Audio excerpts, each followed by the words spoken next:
Hi there, I'm Tracey and Burgess and welcome to the Change channel. We have been talking about releasing roles, releasing mindset, releasing self-beliefs, releasing all sorts of things. When you go through a big life change, to actually change, you can't take all that stuff with you. Some of it's non-relevant, so you've got to go in a new direction. When this happens, you can be feeling like you've really been blown out of the water. So what if you've gone through a divorce or a relationship breakup, or you've lost something, you've lost your job, you lost your career, you've lost your health, you've lost something, and nothing is the same. That's very, very disorientating. And whilst you're in that moment of disorientation, or that time of disorientation, which can be an extended time, you can be feeling really unsafe, and the brain and the mind and the ego also sort of say, okay, don't move, don't upset the status quo, just sort of keep staying where you are, which is quite disastrous, because if everything's changed, unless you've made adjustments to that and then made plans to go off, not just plans, but made the adjustments within yourself to create a new direction and a new life for yourself, you just kind of be stuck where you are. And that is no place to be. That is no place to be. Not for a beautiful person like yourself. You got things to do, places to go. You got a purpose-driven life waiting for you. You can't be hanging around. But something I wanted to say today is that when this happens and you are feeling vulnerable, you may have some people around you that actually it suits you being a bit more vulnerable. It suits you being a bit more malleable. It suits them rather. It suits them for you to be playing small. It suits them for you to be put back in your little box. It suits them for you to be feeling disorientated and not really stepping into your power. So we do need to kind of identify some of these souls who have their own agenda, let's face it. So their agenda is none of your business. I mean, who cares what their agenda is? But if it affects you, you need to kind of know how to deal with that. I mean, I have worked with that when I've done my personal boundaries. I'll tell you a bit more about that later. One of my cards is called the Bouncer, and the Bouncer just does that. She balances people out of your life that shouldn't be there, but obviously, in a much more thoughtful way. But I wanted to talk about the importance of only allowing you to define you. How very important it is not to allow anyone else to define who you are. So you don't listen to anyone else. You don't make yourself available for anyone else to try and make you feel small. Okay? If you see that coming, you recognize it, you don't give them permission to do it, you make yourself totally unavailable for it, and you either, especially in your situation that you are in now, if you've just gone through a big life change, you would reframe that and you would remove yourself, or you would encourage them to step out of your zone. So I've blacklisted some people that just simply wouldn't come to the Tracey Reinvention party. I've just sort of gone, I'm always polite, but I don't give them access. Okay? You only give people access to you and to your hopes and your dreams and to your soul and to who you are if you trust them. Okay. Let's get one thing really clear. Reinvention is an inside job. It's got nothing to do with stuff out there. It really doesn't. That's a trigger for you to realize, okay, everything's changed, but actually you're going to change it from in here. This is where you're going to change it. And this is where you're going to make those beautiful big shifts. This is where you're going to find your power and your strength and your value, and remember who you are. This is the whole point of the exercise, because this big change, I believe, my change in my life, I'll speak for myself, came to help me really discover my life's purpose and to reconnect more deeply with myself, so that then I can use it as an opportunity to create the life that I really want, not the life that I kind of like unconsciously created from a small child up to that point. Actually, I'm much happier with it now, but to get here was kind of had to go through the rock and rolling of it all. I'm a bit feisty today. Where am I? 5 minutes. I've got to be careful of my time, but I'm feeling feisty today because one member of my family has been, and I'll just say it's one of my children, has been accused of doing something they didn't do at the workplace. Boy, does that fire me up. Because this child of mine is a very, very beautiful soul with a lot of integrity and works really, really hard and has really earned their place in this organisation. And I could see that the person that accused her it really suited her to make my child feel small. It absolutely suited her management style. So while my child was going, what, like I would ever do like that, I just went, no. Don't allow this person to define you, who you are. She's got an agenda. You just need to know who should be owning what at the moment, right? So always self-belief, always self-trust, always connect to the soul, always.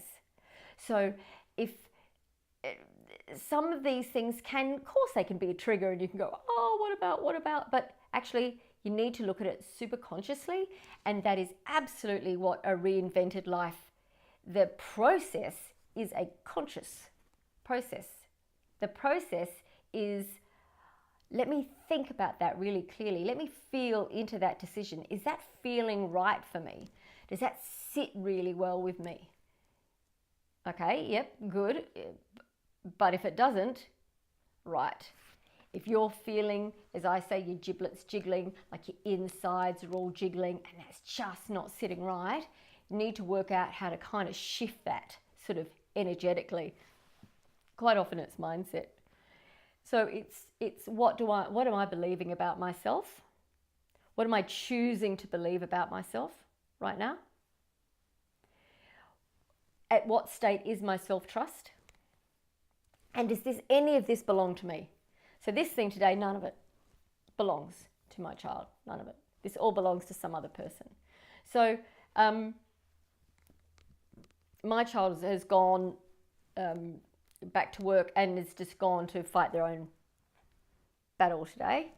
So, which I really believe in them 100% and am so proud of them. But I have seen this before, and I have seen it this is why when I'm talking energetically, you need to be mindful about how you're moving through the world as you're going through this change. If you're moving through the world kind of like you're feeling really vulnerable and you're really lost and you might be grieving and you might have so much going on, you need to be really careful about whose company you're putting yourself, you're seeking. And also be careful energetically how you're actually showing up. I had this because sometimes if you show up small and vulnerable, some people will look after you and other people will go, oh, beauty. Good. Someone to go today. So I had this really interesting experience. I just remembered it again today and I thought it would be really interesting to bring up here. Now, a bunch of you might experience anxiety. I still experience anxiety at times, and it can be at all moments of the day, all sorts of situations. It's usually triggered by something that I'm aware of. But a couple of years ago, I remember I was going to go to my brother's place and we were going to go and play records and have some fun at his place. And I went into a bottle shop, which in Australia is, a liquor store for you Americans. And I went in to get this bottle of wine and I was feeling really anxious. And my husband was in the car waiting for me. He's a non-drinker. And I went in and it was a bottle store that I knew the it was a Dan Murphy's, so all Dan Murphy's I sort of thought were more or less set up the same, but this place wasn't. So I walked in and I couldn't see where the chilled section was, because normally in the chilled section there was beers there, and I couldn't see like where were the chilled wines. And I asked this staff person, I remember feeling like, oh, and I went up and I went, excuse me, where are the chilled wines? And then they just went, well, that would be in the chilled wine section, which is obviously over there. And I went, well, thank you so much. And as I was walking over the chilled wine section, it's quite interesting because I can be pretty feisty, but I recognized that my anxiety when I first went in there was really up, and I couldn't really work out why, but my anxiety was really up, and my fire was really low. And then when this guy said this to me, and he treated me like that, so he must have seen me coming in sort of playing small, feeling vulnerable, feeling anxious. He obviously had a little agenda with that and thought, oh, I'm going to feel like the big man today and boss this poor vulnerable woman around. And I got my wine, and I thought, and before I walked out, I thought, I'm going to go and say something to the manager. And then I thought, you know what, I actually don't feel like doing this at the moment. I just feel like going and playing records with my brother. And possibly also I thought, what if I don't get support from the manager and it's going to turn into like a shit show? And I thought, I just don't want to deal with that. I got in the car and I was talking to my husband about it. By the time I got to my brother's place, like my anxiety was here, my fire was here. By the time I got in there, it's like my fire balanced out my anxiety. I was so pissed off that I should allow myself to be treated like this. And I became really aware of how I was showing up energetically in that space. And I thought, how dare you? How dare you be so unkind? How dare you? Where's your compassion? Where's your heart? Where's your humanity? Well, obviously, he wasn't tuned into that station on that day. He was tuned to his other bully station, and I needed to take responsibility for my own self-protection. But what was so interesting is that the more pissed off I got about it, the more my anxiety just dropped. By the end of it, within 5 minutes of walking into my brother's place, I had zip anxiety. I had none. I just felt completely normal. I still felt a little bit pissed off, but it was like that was the hose. Well, it's actually kind of the opposite way. My fire kind of like burnt up the anxiety. The anxiety needed me to play small, but my fire made me play big, and it just engulfed it. And I felt great. And you know what? I actually used that technique a couple of times after that. Sometimes when I felt really anxious and I was really playing small, I remember saying to myself, who the fuck do I think I am? What am I doing that? I'm not that. I'm standing in my power. I have every right to stand in my power and just be who I am, 100% me. So that's what I wanted to come along and talk to you a little bit about today. This is why it's really important to have your reinvention process to rebuild your life in a really conscious way. Watch how you walk around energetically, because you can see people, how they react to that. And those people that actually have a bit of an agenda, that have a bit of investment, that are kind of interested in seeing your power kind of go down, and they're really quite happy to sit on the top of that for you to keep you small because it suits them. Just recognize that. Don't judge it. Just recognize it. Make yourself unavailable for it. Just remove. You got bigger, better things to do. You got bigger fish to fry. You got a better life to live than dealing with that sort of crapola. So thanks for watching. Thanks again for watching today. Remember, if you would like to join my Facebook group called the Change Mavens, you just click the button at the bottom of the screen at the right hand side there where it's got Facebook, where it's got Change Mavens, and you can join me in my community, ask me any sort of questions that you like. Thank you so much for watching. See you again tomorrow. Bye for now.